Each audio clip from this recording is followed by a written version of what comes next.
Hello everybody, welcome back to the shop. We're going to be taking this piece of coil spring today and see if we can make something cool out of it. Let's get it tossed in the forge and get to work.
I get asked a lot why I come to the horn of the anvil. As you can tell, I use the horn to help draw some length into the blade. I don't know if you can see that very well, but you can see the top of the horn has a curve on it. Face of the hammer slightly curved. And so I come here, and as I hammer along the flats of this knife, it just helps push it. You can tell on the front here how the tip of the blades went down. That's because it's drawing the spine out. And now I'll get back in the forge and I'll come back and I'm going to work the bevel area in here, get some of these hammer marks out, get it cleaned up, maybe get a little more width in it, get that tip kicked up a bit, and then we'll be almost finished.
You may have noticed I have this soapstone outline here on top of the anvil.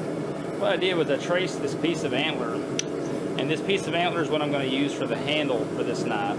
And I'm going to do a through tang, and so I've got to get the curve on this tang portion correct so it'll be centered in this antler, and make sure I have enough to go out the back end, because I'd prefer not to do a piece of all thread if I don't have to.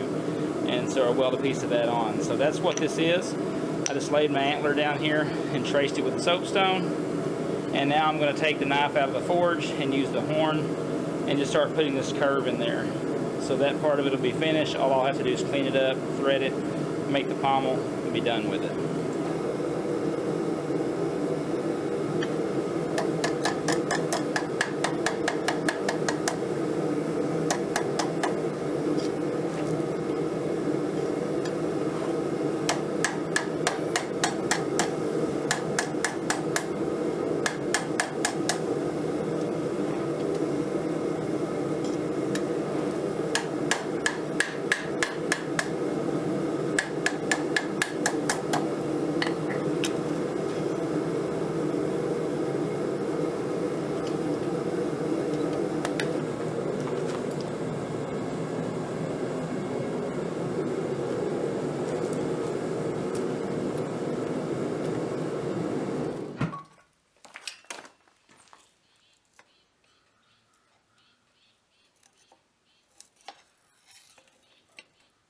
So our blank has cooled down enough that I can handle it.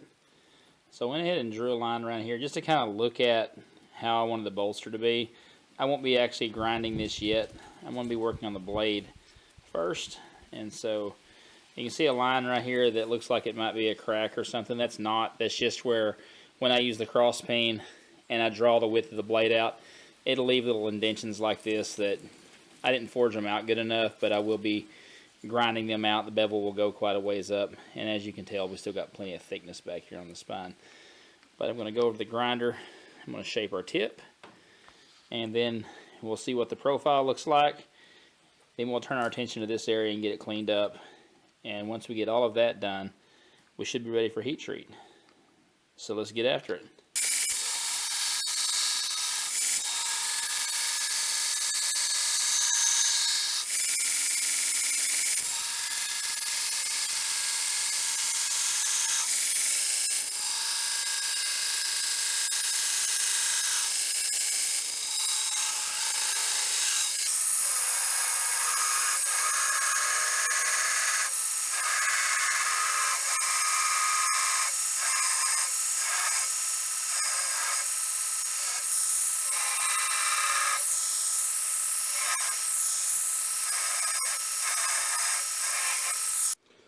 So I've got our profile cleaned up, choil area in here cleaned up.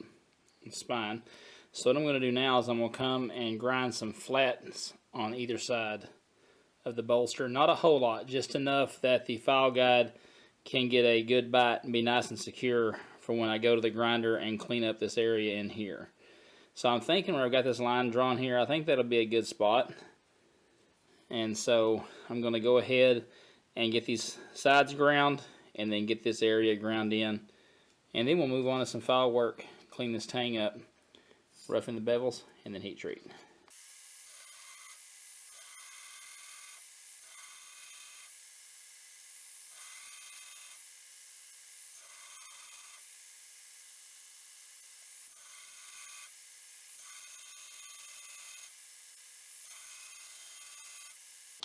So I came in here with a blue Sharpie and just painted around the bolster area, and then took a scribe and scribed a line on there, made sure it was exactly where I wanted it to be, and now I'm going to go over and just grind all of this even, and then we'll clean it up with hand files.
So here's where we are. Everything went well on the quench, it stayed nice and straight. I did temper this for two 2-hour cycles at 400 degrees Fahrenheit, and so it fits up nicely on the antler.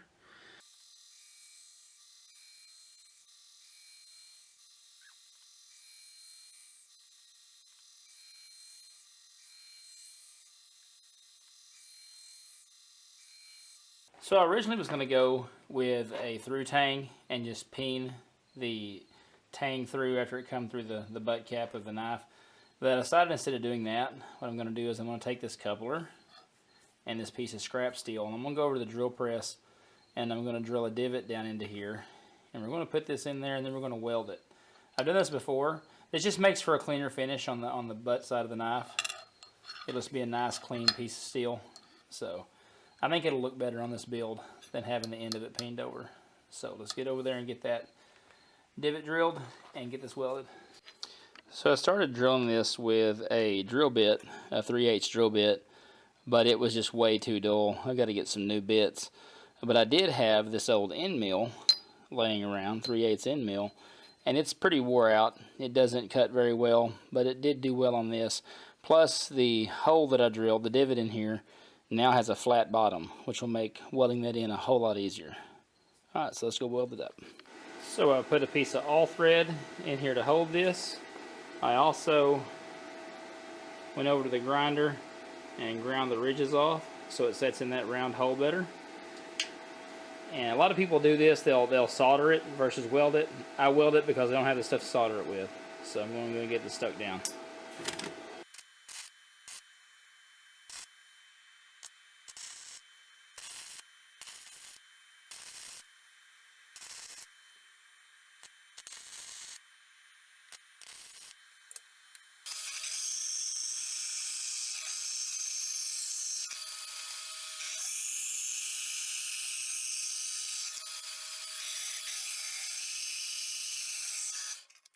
Alright, so everything's pretty much squared away. I've got the antler portion fit up to the integral bolster on the knife. I have got this piece welded together. I've got to do some cleanup here on the pommel cap, on the outside, around the edges here, and everything. So everything fits together nicely. So I'm going to go ahead and get all this wrapped up and show you how it turns out in a second.